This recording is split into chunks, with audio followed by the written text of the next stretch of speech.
Hello friends, knowledge versatile welcomes you. আজ আমরা দেখব যে আপ এবং ডাউন এই ওয়ার্ড দুটোকে আমরা কিভাবে ব্যবহার করতে পারি। মূলত উপরের দিকে গতি বোঝাতে আমরা আপের ব্যবহার করি এবং নিচের দিকে গতি বোঝাতে আমরা ডাউনের ব্যবহার করি, কিন্তু বাক্যে এর ভিন্ন ধর্মী ব্যবহার রয়েছে। অর্থাৎ প্রিপোজিশন রূপে এর ব্যবহার রয়েছে, একই রকম ভাবে অ্যাডভার্ব বা অ্যাডজেক্টিভ রূপেও এই আপ এবং ডাউনের ব্যবহার রয়েছে। তো এর ব্যবহারের যে প্রক্রিয়া সেটা কিন্তু আমাদের যথাযথ জানা প্রয়োজন। তো আজকের আলোচনায় যেটা থাকছে, use of up and down. উপরের দিকে গতি আপ, নিচের দিকে গতি down, as preposition, adverb and adjective. অর্থাৎ তিন রূপে আমরা এর ব্যবহার করব, প্রিপোজিশন রূপে, অ্যাডভার্ব রূপে এবং অ্যাডজেক্টিভ রূপে। প্রিপোজিশন রূপে যখন ব্যবহার হবে, মূলত এটা কোনো নাউনের পূর্বে ব্যবহার হবে।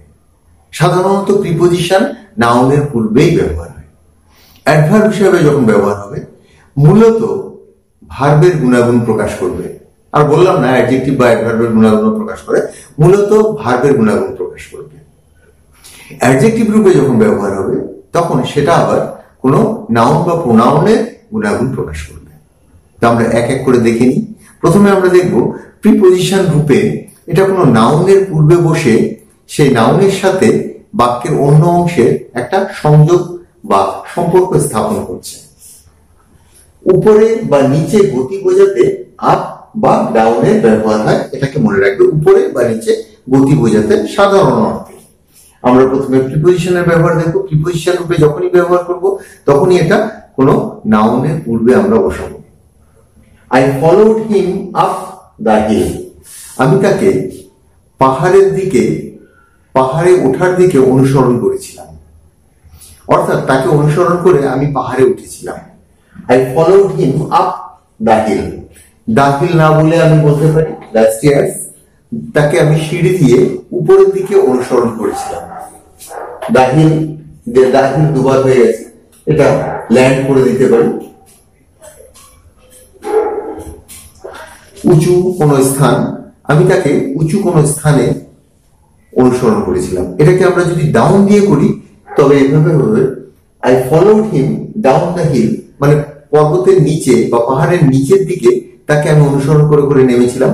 আপ হলে অনুসরণ করে করে উঠেছিলাম, এবার ডাউন হলে নেমেছিলাম।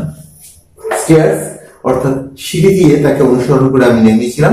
ল্যান্ড কোনো উঁচু স্থান থেকে তাকে আমি অনুসরণ করে নেমেছিলাম। এখানে আপ বা ডাউনের পর আমাদের যে নাউনগুলো আসছে, হিল হতে পারে, স্টেয়ার্স হতে পারে, ল্যান্ড হতে পারে, বা অন্য যে কোনো কিছু হতে পারে।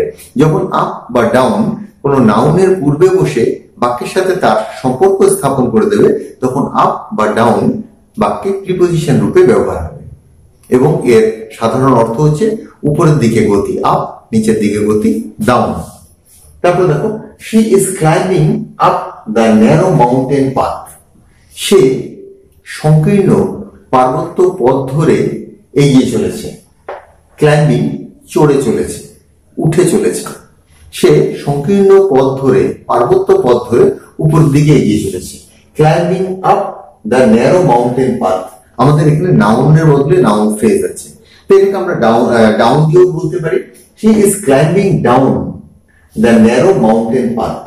সে সংকীর্ণ পার্বত্য পথ ধরে নিচের দিকে নেমে যাচ্ছে। তো একই রকম ভাবে আপ এবং ডাউন প্রিপোজিশন রূপে ব্যবহার হলো। এবং এখানে যেমন পিওর তোমরা নাউন পেয়েছিলে, এখানে নাউনের পরিবর্তে আমরা কিন্তু নাউন ফ্রেজ পেলাম, দ্য ন্যারো মাউন্টেন পাথ। আর আমাদের প্রিপোজিশন হচ্ছে up and down. Up and down একই সাথে দিচ্ছি, কারণ আপ বোঝালে উপরের দিকে গতি, ডাউন বোঝালে নিচের দিকে গতি। তারপরে এক্সাম্পলটা দেখো, he ran up the ladder. সে ছুটে মই দিয়ে উঠে গেছিল। মই দিয়ে উঠে গেছিল, র্যান আপ। এখানে আমার নাউন কি আছে? The ladder.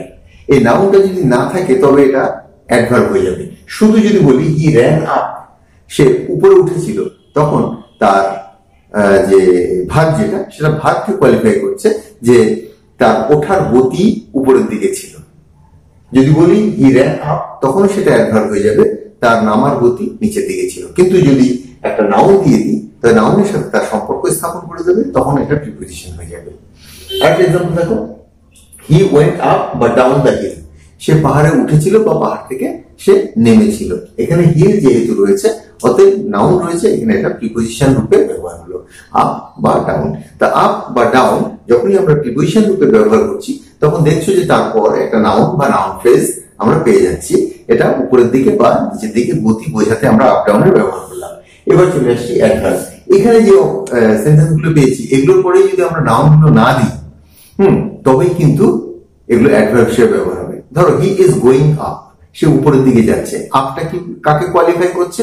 তার গতিকে, তার যাওয়াটা। He is going up. তো ঠিক একই রকম ভাবে এক্ষেত্রে আমরা দেখব যে এই ভার্বকে কোয়ালিফাই করবে, ভার্বের গুণাগুণ প্রকাশ করবে এই আপ বা ডাউন। এরপর কোনো নাউন থাকবে না, প্রিপোজিশন থাকতে পারে কিন্তু নাউন থাকবে না। She kept the book up, সে বইটিকে উপরে রেখেছিল। She kept the book up, রেখেছিল, রাখার যে স্থান সেটা বলে দিচ্ছে আপ। তারপর রয়েছে অন দা শেলফ, আর যদি down, down. She kept the book down, সে বইটিকে নামিয়ে রেখেছিল। অর্থাৎ এখানে ভার্বকে বা ভার্বের যে গুণাগুণ সেটা প্রকাশ করছে। The weather pushed the self up, আবহাওয়াটা বিক্রি বাড়িয়ে দিয়েছিল। তো পুশ আপ মানে বাড়িয়ে দেওয়া, পুশ ডাউনও দিতে পারি, অর্থাৎ আবহাওয়া বিক্রিটাকে কমিয়ে দিয়েছিল। তো পুশ আপ বা পুশ ডাউন। তো পুশের যে গতি সেটাকে নির্ধারণ করে দিচ্ছে এই আপ বা ডাউন। অতএব এটা আমাদের হয়ে গেল ভার্বকে কোয়ালিফাই করছে adverb. The tree is growing up. এবার গ্রোয়িং বৃদ্ধি পাওয়া, কি কোন দিকে বৃদ্ধি পাচ্ছে? উপরের দিকে। তো এটা গ্রোয়িং আপ, বৃদ্ধি পাচ্ছে, বেড়ে বড় হচ্ছে, সেই অর্থে এই আপটা এই ভার্বকে কোয়ালিফাই করছে। অতএব এই ক্ষেত্রেও হয়ে গেল এটা অ্যাডভার্ব। তারপরটা দেখো, the bird flew up down, পাখিটি উড়ে উপরের দিকে গেছিল বা উড়ে নিচের দিকে এসেছিল। তো এক্ষেত্রেও যে ভার্ব যেটা ফ্লিউ, ফ্লিউ কি করেছিল? Flew up, flew down. আচ্ছা, তার ওড়ার সম্পর্কে কিছু বলে দিচ্ছে, আপ বা ডাউন, এটাও হয়ে গেল অ্যাডভার্ব। তো অ্যাডভার্ব অফ প্লেস। এবার আসি আমরা অ্যাডজেক্টিভ। অ্যাডজেক্টিভে কি হবে? যে এই আপ বা ডাউন নাউন সম্পর্কে কিছু বলে দেবে। এক্ষেত্রে এর যে অর্থ এটা ঊর্ধ্বমুখী বা নিম্নমুখী এমন হবে। এবার আসি আমরা adjective. The price of oil is up, তেলের যে দাম, তেলের দাম ঊর্ধ্বমুখী। দ্য প্রাইস অফ অয়েল, এই যে পুরো নাউন ফ্রেজটা রয়েছে তাকে কোয়ালিফাই করছে আপ, অর্থাৎ ঊর্ধ্বমুখী। এখানে আপ তোমার নাউন সম্পর্কে বলছে বা নাউন ফ্রেজ সম্পর্কে বলছে। আমরা ডাউনও বলতে পারি, the price of oil is down. যেমন it is red, it is blue. এখানে রেড, ব্লু এগুলো অ্যাডজেক্টিভ। ঠিক একই রকম বলতে পারি the price is up, the price is down. তো এক্ষেত্রেও আপ বা ডাউন তোমার অ্যাডজেক্টিভ হিসেবে ব্যবহার হচ্ছে। তো সেন্টেন্সে যেটা লিখেছি, the price of oil is up or down, তেলের দাম আবার এগেন রয়েছে, আবার ঊর্ধ্বমুখী বা আবার নিম্নমুখী। এখানে ঊর্ধ্বমুখী বা নিম্নমুখী। একই রকম ভাবে এই ঊর্ধ্বমুখী নিম্নমুখী হিসাবেই আপ এবং ডাউনের অ্যাডজেক্টিভ গ্রুপটা ব্যবহার হয়। The temperature is up down today, অর্থাৎ আজকের তাপমাত্রা ঊর্ধ্বমুখী বা নিম্নমুখী। ঊর্ধ্বমুখী বা নিম্নমুখী টেম্পারেচারকে কোয়ালিফাই করছে। টেম্পারেচারটা তোমার নাউন। আচ্ছা, এবার ডাউন অর্থে মন খারাপ অর্থেও আমরা ডাউনের ব্যবহার করে থাকি। শি ইজ ডাউন, অর্থাৎ তার মন খারাপ। এখানে প্রোনাউনকে কোয়ালিফাই করছে। শি ইজ ডাউন, তো এখানে ডাউন প্রোনাউনের গুণাগুণ প্রকাশ করছে, অতএব এটা অ্যাডজেক্টিভ। তো তোমরা আজ দেখলে আপ এবং ডাউন এটাকে আমরা অ্যাডভার্ব রূপে, প্রিপোজিশন রূপে এবং অ্যাডজেক্টিভ রূপে কিভাবে বাক্যে ব্যবহার করতে পারি, এবং ব্যবহারের যে ধরন সেই অর্থে এর কিন্তু একটু অর্থেরও পরিবর্তন হয়ে যায়। যদিও মনে রাখবে এই আপ ডাউনের পর কোনো নাউনের ব্যবহার থাকলে তখন সেটা প্রিপোজিশন, আপ ডাউনের পর যদি কোনো নাউনের ব্যবহার না থাকে তবে সোজা সেটা অ্যাডভার্ব। আর ঊর্ধ্বমুখী নিম্নমুখী এমন অর্থে যদি এটাকে ব্যবহার করা হয় তবে সেগুলো হচ্ছে অ্যাডজেক্টিভ। আজকের আলোচনা এখানে শেষ করছি, পরবর্তী আলোচনায় আবার যোগ দিচ্ছি। Till then, by.